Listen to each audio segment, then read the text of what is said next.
لو لقيتي نفسك بتغيري من نفسك، من شخصيتك، بتخرجي من ذاتك علشان ترضي شخص ما ايا كان مين الشخص ده، وبغض النظر عن كل اللي انت بتعمليه، بغض النظر عن انك اتغيرتي، بغض النظر عن اللي بطلتي تعمليه، بغض النظر على اللي انت محيتيه من حياتك ومحيتيه من روحك ومن شخصيتك، بغض النظر عن اللي انت بعدتي عنه وما بقيتيش تعمليه مغصوبة ومجبورة لانك عايزة ترضي الشخص اللي قدامك ده.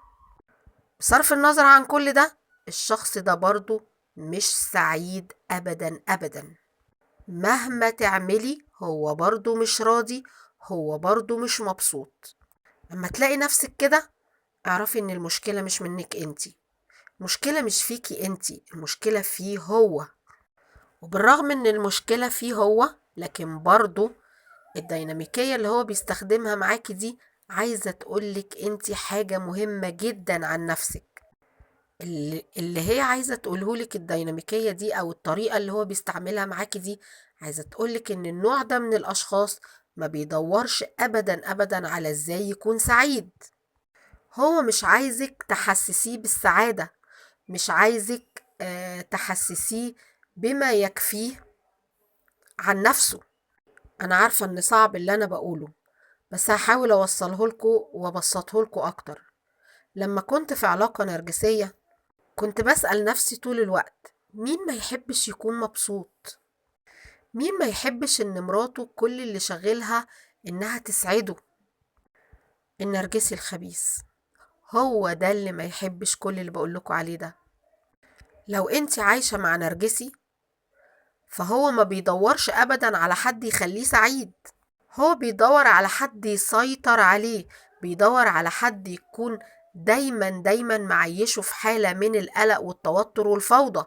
هو بيدور على حد يحسسه بالسيطرة والهيمنة عليه، حد يصدر له كل المشاعر السلبية ويقول له انت مش كفاية.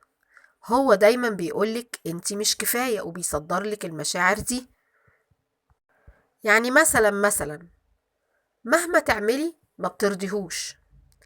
لو قالك انت لازم تخسي شوية، ايه ده؟ مثلا لو قالك انت لازم تخسي شوية، شكلك بقى وحش قوي وتخنتي زيادة عن اللزوم ومبقتش عارف امشي معاكي وانت كده، بينتقدك، بينتقدك جدا. طيب جيتي على نفسك وعملتي دايت فظيع وخسيتي وبقيتي حلوة قوي، هيقولك خسيتي قوي قوي زيادة عن اللزوم، وشك بقى شاحب وتحت عينيكي اسود، شكلك بقى وحش جدا جدا، بقيتي موميا، برضو بينتقدك. يبقى هو ما بيدورش على السعادة، ما بيدورش على السلام، هو دايما بيدور عن الدراما، مشكلة، يخلق مشكلة ويخلق فوضى، لان هو ده اللي بيديله النارسيسستيك سبلاي او الوقود النرجسي اللي هو بيدور عليه.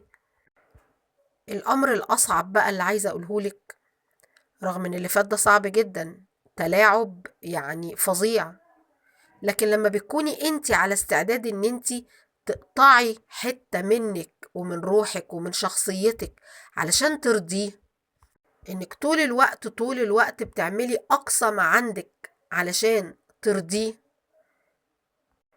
انت بتعملي ده علشان في جرح جواكي داخلي من وانت صغيرة، في حد اذاكي من وانت صغيرة وحسسك ان انت مش كفاية. مهما تعملي انت مطالب ان انت تعملي اكتر واكتر. لو مثلا شكلك حلو وجميل وكل حاجة، طيب ليه مثلا مش عاملة شعرك زي ما انا بحبه؟ ليه مش لابسة زي ما انا اللون اللي انا بحبه؟ انت جبتي مثلا 50 من 60، طب ليه ما جبتيش 60 من 60؟ دايما دايما انت مش كفاية. او انك تكوني اتعاملتي بطريقة الحب المشروط، زي ما قلنا مثلا انك لو عملتي كذا هحبك، لو بطلتي تعملي كذا هحبك. كل ده خلاكي تحسي انك لازم تتعبي قوي قوي علشان تحصلي على الحب.